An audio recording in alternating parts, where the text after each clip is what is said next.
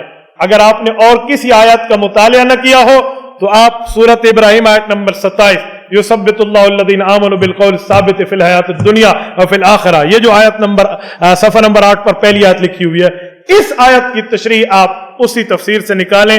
حیات قبر، اعادہ قبر، عذاب قبر، تعلق روح قبر، سب کچھ اس میں لکھا ہوا موجود ہوگا۔ اس پر تو پوری روایات موجود ہیں۔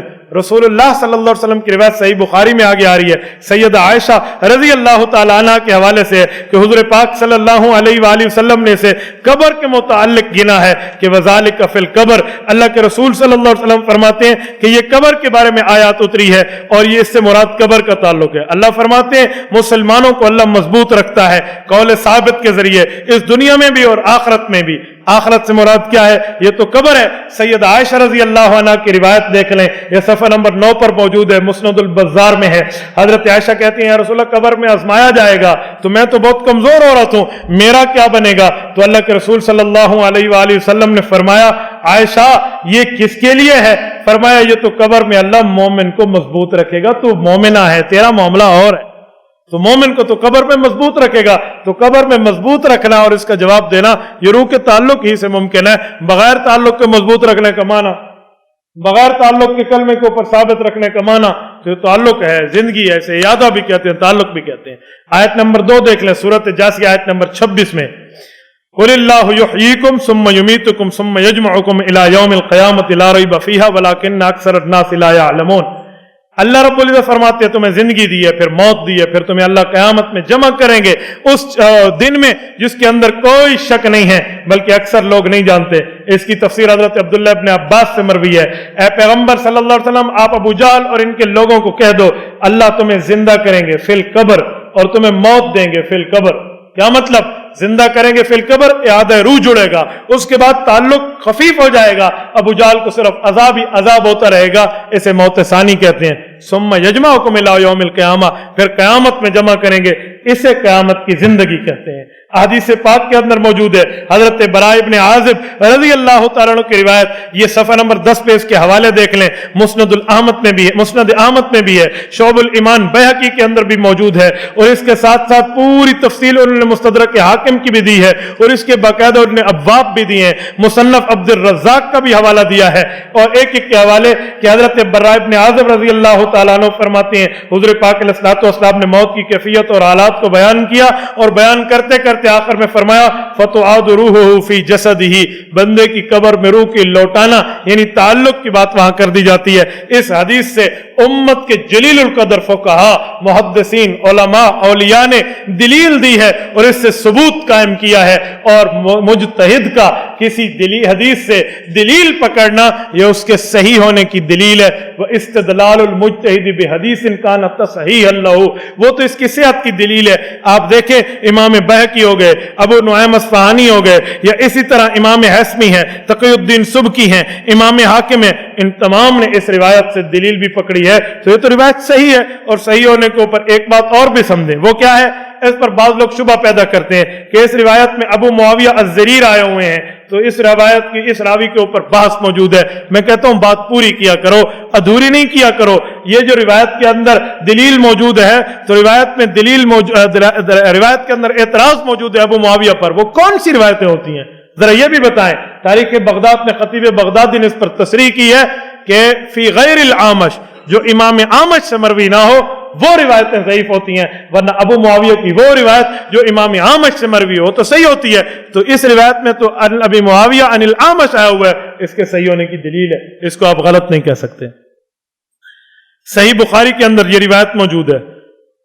یہ اس کا خلاصہ آپ ذرا مجھ سے سن لیں. باب حدیث الغار میں بنی اسرائیل کا معاملہ ہے. والد گناہگار تھا, کہتے ہیں میں فوت ہو جاؤں گا بیٹا, جب میں مر جاؤں تو میری جسم کو جلا دینا, جلا کر راکھ کر دینا, راکھ کو جا کر اڑا دینا, پہاڑوں میں پھینک دینا, دریاؤں میں پھینک دینا. اچھا بیٹوں نے ایسے ہی کیا, باپ کی وصیت تھی. اللہ پاک نے حکم فرمایا پانی واپس کرو اس کی خاک, ہوا واپس کرو اس کی خاک, پہاڑوں اس کی جو راکھ بکھیری گئی تھی واپس کرو. واپس کیا, جمع کیا, کھڑا کیا. لما فعلتا, صحیح بخاری میں. کیوں کیا؟ وہ سادہ آدمی تھا, اس کا ذہن یہ تھا کہ اگر جسم ختم ہو جائے تو عذاب نہیں ملتا. انہوں نے کہا یا اللہ من خشیت, آپ کے ڈر کی وجہ سے. تو سوال بقدر عقل ہوتا ہے نا. فغفر اللہ, حضور نے فرمایا اللہ نے اسے معاف کر دیا. مجھے بتائیں یہ صحیح بخاری کی روایت پڑھ رہا ہوں, کوئی ڈائجسٹ نہیں پڑھ رہا, اخبار جہاں نہیں پڑھ رہا, کسی روزنامے کا حوالہ نہیں پڑھ رہا. اللہ کے رسول کی یہ روایت موجود ہے.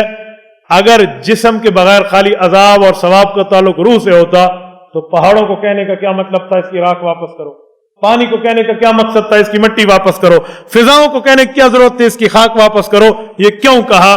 پتہ چلا روح کی گاڑی بغیر جسم کے نہیں چل سکتی. تو یہاں بھی اللہ رب العزت نے جسم کی بات کی ہے. حدیث نمبر 3, یہ سنن نبی داؤد کی روایت ہے. حضرت عثمان غنی رضی اللہ عنہ فرماتے ہیں کہ جب حضور پاک علیہ السلام دفن میت سے فارغ ہوتے تو حضور فرماتے استغفروا لاخیکم وصلوا له التثبیت فانه الان يسأل. اب ہم اس کی قبر اور دفن سے فارغ ہو گئے ہیں, تم لوگ ایک کام کرو. وہ کام کیا ہے؟ تم اس کے لیے دعا کرو تاکہ اللہ پاک اسے ثابت قدم رکھے, کیونکہ اب اس سے سوال کیا جا رہا ہے. اور آگے علماء اسلام کے حوالے ہیں. امام ابو حنیفہ رحمۃ اللہ علیہ کا الفقہ الاکبر سے حوالہ موجود ہے. مجھے ایک مماتی کہنے لگا الفقہ الاکبر تو امام صاحب کتاب نہیں ہے. میں نے کہا شیخ القرآن مولانا غلام اللہ خان کیسے آدمی تھے؟ جی بہت جید عالم تھے. میں نے کہا ان کی کتاب سوانح شیخ القرآن صفحہ 171 پہ لکھا ہوا ہے. امام ابو حنیفہ نے کتاب لکھی ہے جس کا نام ہے الفقہ الاکبر. ہاں جی انہوں نے تو لکھا تھا. میں نے کہا اچھا جید تھا, جھوٹ بولا تھا؟ جی نہیں سچ بولا تھا. پھر مانو یہ امام ابو حنیفہ کی کتاب ہے, ان کو ان کا ہی حوالہ پیش کیا کرو. کنواں کھودے نا تو اس پر مٹی لگانی ہو تو وہی کنویں کی لگائی جاتی ہے, کسی اور کی نہیں لگائی جاتی. اس کو ہماری زبان میں کہتے ہیں خود مٹی خوہ کو لگ دی ہے. ٹھیک ہے, تو انہی کے اوپر حوالہ مارے نا تو پھر مزہ بھی آتا ہے. تو امام احمد ابن حنبل رحمۃ اللہ علیہ ہو گئے, امام ابو حنیفہ, امام نووی رحمۃ اللہ علیہ, حافظ ابن حجر اسقلانی, امام عینی, ملا علی قاری, امام آلوسی, حافظ ابن القیم, حافظ ابن تیمیہ, امام قرطبی, امام عبدالعزیز فرحاروی, امام تقی الدین سبکی,